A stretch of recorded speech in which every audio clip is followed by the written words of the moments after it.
मित्रांनो, सध्या एक छोटासा गोंधळ सोशल मीडियावर दिसत आहे आणि तो गोंधळ म्हणजे यंदा नक्की होळी कधी आहे, त्याचबरोबर धुलिवंदन कधी आहे. सगळ्यात महत्त्वाचे चंद्रग्रहण आलेले आहे.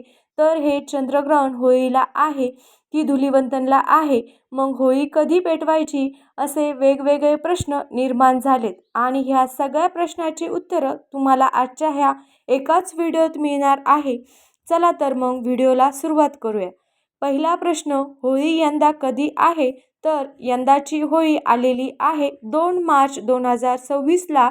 कारण होळी पौर्णिमा सुरू होत आहे 2 मार्चला संध्याकाळी 5:55 आणि पौर्णिमेची समाप्ती होणार आहे 3 मार्चला संध्याकाळी 5:07. म्हणजेच काय, तर फाल्गुन पौर्णिमा, हुताशनी पौर्णिमा, जिला आपण होळी पौर्णिमा म्हणतो, ती आहे 2 मार्च 2026ला. म्हणजे होळी जी प्रज्वलित केली जाईल, होळी जी पेटवली जाईल, ती 2 मार्चला संध्याकाळी पेटवली जाईल. 3 मार्चला ग्रस्तोदिक चंद्रग्रहण आहे आणि चंद्रग्रहण तसंच प्रदोष काळ सुरू होण्यापूर्वीच पौर्णिमा समाप्ती होत आहे. म्हणून धर्मसिंधू ह्या ग्रंथामधील वचनानुसार होलिका दहन 2 मार्चला होणार आहे. 3 मार्चला असणार आहे धुलिवंदन आणि 3 मार्चलाच असणार आहे चंद्रग्रहणसुद्धा. ग्रस्तोदिक चंद्रग्रहण आपल्याला 3 मार्चला बघायला मिळेल. सगळ्यात महत्त्वाचे म्हणजे हे चंद्रग्रहण भारतात दिसणार आहे, त्यामुळे वेदाधिक नियम जे आहे चंद्रग्रहणाचे ते सुद्धा पाळले जाणार आहे. चंद्रग्रहण सुरू होणार आहे ते 3 मार्चला दुपारी 3:20 सुरू होईल आणि चंद्रग्रहण संपेल संध्याकाळी 6:46. ज्योतिषशास्त्रानुसार चंद्रग्रहणाचे वेदाधी नियम महत्त्वाचे मानले जातात. वर्षातील हे पहिलं चंद्रग्रहण आहे जे भारतातही दिसणार आहे आणि त्यामुळेच सूतक काळही लागू होईल. वेदाधी नियम पाळले जातील. चंद्रग्रहण सुरू होण्याच्या आधी 9 तास सूतक काळ सुरू होतो. ज्योतिष आणि धार्मिक मान्यतेनुसार या काळात कोणतेही शुभकार्य करणं टाळले जाते. तर मंडळी, थोडक्यात इथे हे स्पष्ट होते की होलिका प्रतिपदन जे आहे, अर्थात होळी जी पेटवायची आहे ती 2 तारखेला पेटवायची आहे आणि धुलिवंदन 3 तारखेला आहे आणि 3 तारखेला चंद्रग्रहणसुद्धा असणार आहे. म्हणजे चंद्रग्रहणाचा आणि होलिकेचा तसा काही संबंध नाही. हिंदू पंचांगातील शेवटचा आणि निसर्गाच्या परिवर्तनाचा साक्षीदार असलेला फाल्गुन महिना, या फाल्गुन महिन्यामध्येच ही होळी पौर्णिमा असते. हिंदू पंचांगात चैत्र महिन्यापासून सुरू होणाऱ्या वर्षाचं चक्र ह्याचा शेवटचा 12वा महिना म्हणजे फाल्गुन महिना. शिशिर ऋतूचा हा दुसरा महिना असून ह्या काळात निसर्ग जुनी पानं गाळून नव्या पालवीसाठी सज्ज होतो.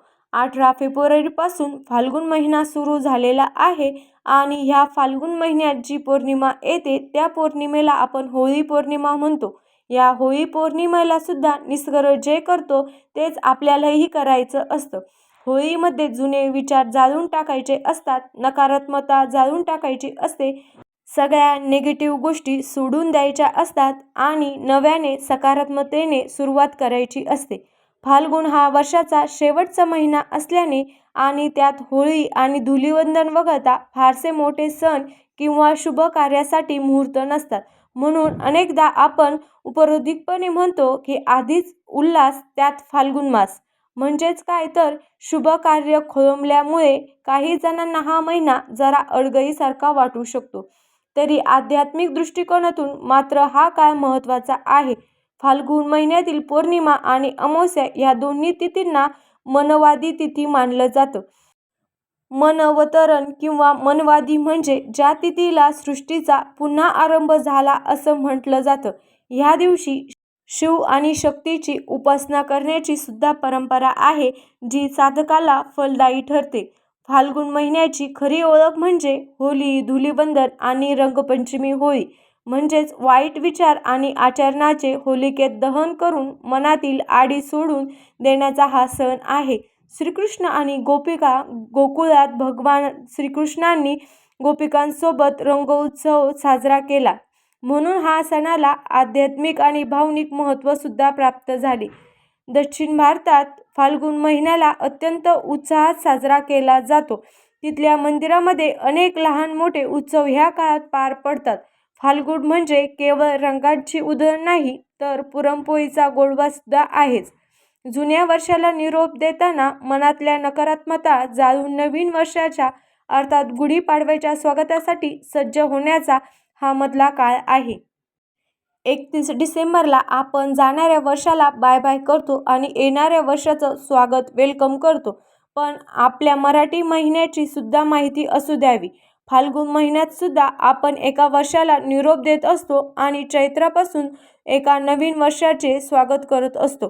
थोडक्यात काय मंडळी, तर रंग खेळत आणि होळी पेटून आपण एका वर्षाला निरोप देतो आणि गुढी उभारून एका नवीन वर्षाचं स्वागत करतो. तुमच्यासाठी येणारं वर्ष सुख समृद्धीचं जावो हीच सदिच्छा. अशाच प्रकारच्या माहितीपूर्ण व्हिडिओसाठी आपल्या चॅनलला सबस्क्राईब करून घ्या. व्हिडिओ आवडल्यास लाईक आणि शेअर करा. धन्यवाद.